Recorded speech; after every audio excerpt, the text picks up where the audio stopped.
नमस्कार, आप देख रहे हैं महाराष्ट्र की सबसे भरोसेमंद खबरें। मैं हूं परवीन शेख। अगले कुछ मिनटों में हम आपको रूबरू कराएंगे महाराष्ट्र की हर बड़ी हलचल से। लेकिन सबसे पहले एक नजर डालते हैं सुर्खियों पर। ऑपरेशन टाइगर ने तोड़ दी उद्धव ठाकरे की कमर। नासिक में ठाकरे के 12 पार्षद शिंदे गुट में शामिल। महाराष्ट्र विधानसभा में उद्धव की भयंकर बेइज्जती, एकनाथ शिंदे ने किया वार। बोले तब वो कहते हैं कि लंका को लाइटर से जला दिया गया था। कट्टर प्रतिद्वंदी रोहित पवार और राम शिंदे कर्जत में हुए एकजुट।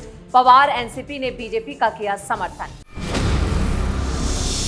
महाराष्ट्र एटीएस की बड़ी कार्रवाई।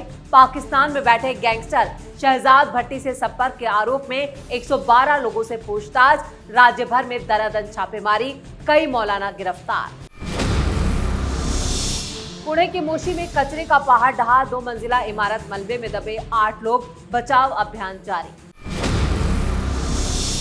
महाराष्ट्र सरकार का बड़ा फैसला, किसानों की कर्ज माफी की सीमा 50,000 से बढ़ाकर 2 लाख रुपए कर दी गई। शरद पवार के एनडीए में जाने की हटकलों के बीच रोहित पवार का बड़ा बयान। बोले हमारे सांसद और विधायक बिकाऊ नहीं। शरद पवार एकनाथ शिंदे की मुलाकात पर सुप्रिया सुले ने भी तोड़ी चुप्पी। बोली एनडीए में जाने की खबरें अफवाह। बीजेपी में है अंदरूनी कलह। संजय राउत बोले नितिन गडकरी को जानबूझकर बदनाम किया जा रहा है क्योंकि वो पीएम पद के मजबूत दावेदार। महाराष्ट्र में बड़ा एक्शन, ब्रांडेड पैकेटों में मिलाया जा रहा था नकली दूध। मुंबई और संभाजीनगर में दनादन छापेमारी। खबरों में सबसे पहले बात करेंगे ऑपरेशन टाइगर की। ऑपरेशन टाइगर ने उद्धव ठाकरे की कमर तोड़ के रख दी है। ठाकरे गुट अब घुटनों पर आ चुका है। एकनाथ शिंदे ने रायगढ़ में ठाकरे को करारा झटका दिया। उद्धव ठाकरे के 12 पार्षद शिंदे गुट में शामिल होने जा रहे हैं। नासिक में ठाकरे गुट के 15 पार्षद हैं, जिनमें से 10 से ज्यादा शिंदे के संपर्क में हैं। यह भी कहा जा रहा है कि ठाकरे गुट के कुछ पार्षदों ने शिंदे के सीनियर नेताओं से मुलाकात की है। गौरतलब है कि ठाकरे गुट के पार्षदों को शिंदे की पार्टी में शामिल होने के लिए प्रति वार्ड 5 करोड़ रुपए का विशेष पैकेज दिए जाने की चर्चा है। दूसरी तरफ शिंदे गुट के उपनेता अजय बोरास्ते ने दावा किया है कि राज्य के कई नेता शिंदे सेना में शामिल होना चाहते हैं। और नासिक में लगे झटके के बाद बौखलाए संजय राउत ने 2029 में देश में अघाड़ी सरकार बनने और महाराष्ट्र से फडणवीस की सरकार को उखाड़ फेंकने का दावा किया है। उन्होंने कहा है, मुझे विश्वास था कि मैं जनता के बीच रहूंगा, चुनाव लड़ूंगा और सत्ता में आऊंगा। 2029 में अघाड़ी सत्ता में आएगी और हम महाराष्ट्र की इस भ्रष्ट सरकार को उखाड़ फेंकेंगे। ठाकरे की पार्टी महाराष्ट्र में ज्यादातर इलाकों में पूरी तरह से साफ हो चुकी है, जिस पर मातोश्री में भी बैठकों का दौर जारी है और इन बैठकों से मारपीट की खबरें सामने आ रही हैं। आदित्य ठाकरे ने भी अपने पार्षदों को रोकने के लिए मातोश्री में 9 जुलाई को एक बैठक बुलाई थी। साथ ही इन पार्षदों को बोला गया था कि वो अपने इलाके के कामों की एक लिस्ट यानी कि रिपोर्ट तैयार करें, जिसे वो विधानसभा में उठाएंगे। लेकिन जब तक ये पार्षद रिपोर्ट लेकर आते, उससे पहले ही एकनाथ शिंदे ने पार्षदों को अपने पाले में कर लिया। इस बीच पूर्व मुख्यमंत्री पृथ्वीराज चौहान का भी एक बड़ा बयान सामने आया। उन्होंने कहा, शरद पवार के भी 5 से 6 सांसद बड़ा झटका दे सकते हैं और उनका हाल भी ठाकरे की शिवसेना जैसा हो सकता है। उनके इस बयान के बाद राज्य में एक बार फिर उथल पुथल मच चुकी है, यानी एक बार फिर महाराष्ट्र की राजनीति में बड़ा बदलाव देखने को मिल सकता है। खबरों में अब बात उद्धव की बेइज्जती की। उद्धव ठाकरे ने राम मंदिर दान चोरी में 5 जुलाई को राम रक्षा आंदोलन शुरू किया था। उद्धव ने दादर के हनुमान मंदिर में राम रक्षा स्तोत्र का पाठ और हनुमान चालीसा का जाप करते हुए एकनाथ शिंदे और बीजेपी पर निशाना साधा था।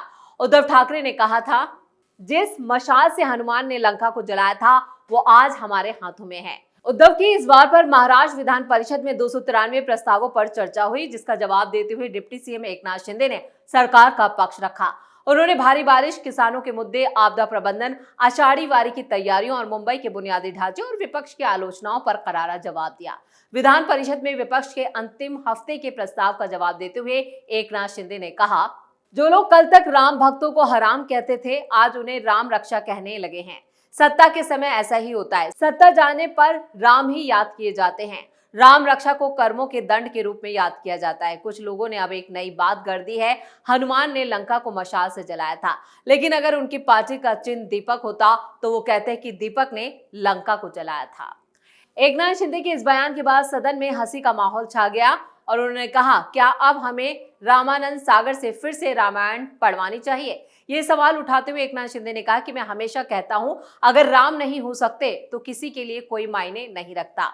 वो अब समझ गए और इसलिए ये विकल्प सुझाया गया है। लेकिन हनुमान चालीसा पढ़ने वाले विधायकों और सांसदों को जेल में किसने डाला?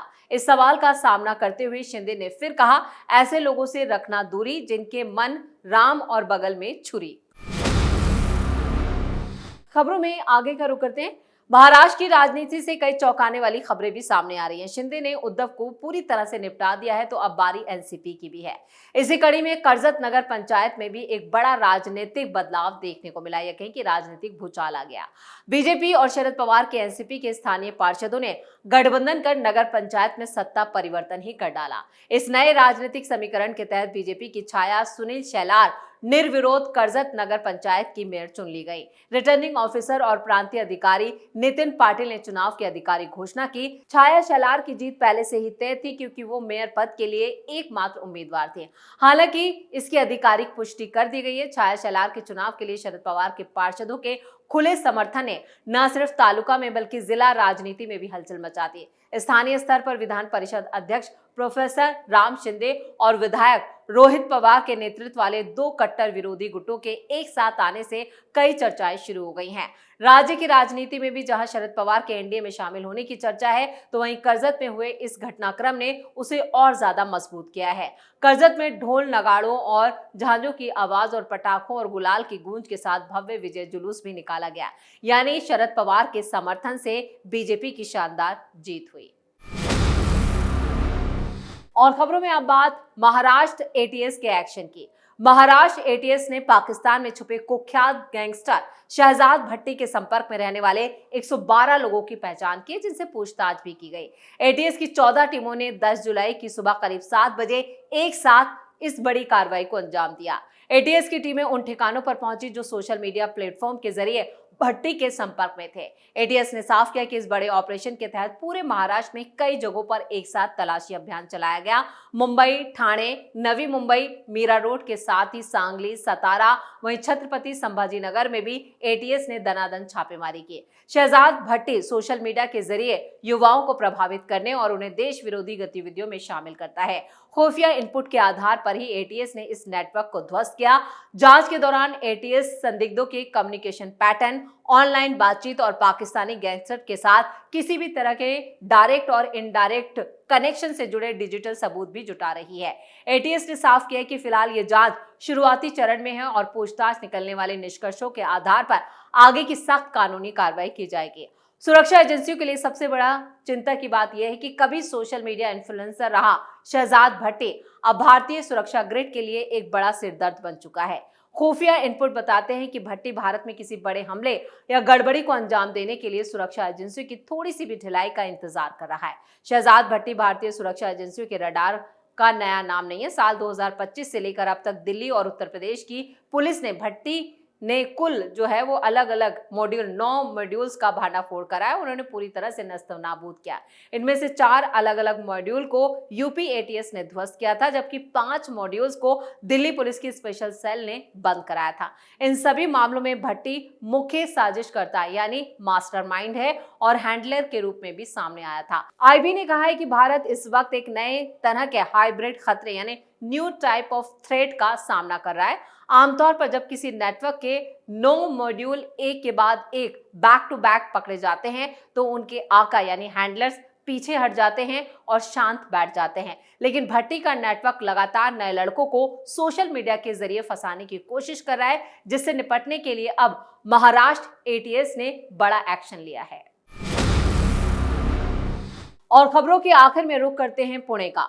पुणे के कचरा डिपो में इमारत गिरने की घटना को 60 घंटे से ज्यादा का वक्त बीत चुका है, लेकिन बचाव अभियान अभी जारी है। इमारत के मलबे के नीचे 23 लोग फंसे थे। इनमें से 8 लोगों को अभी तक बचाया नहीं जा सका है।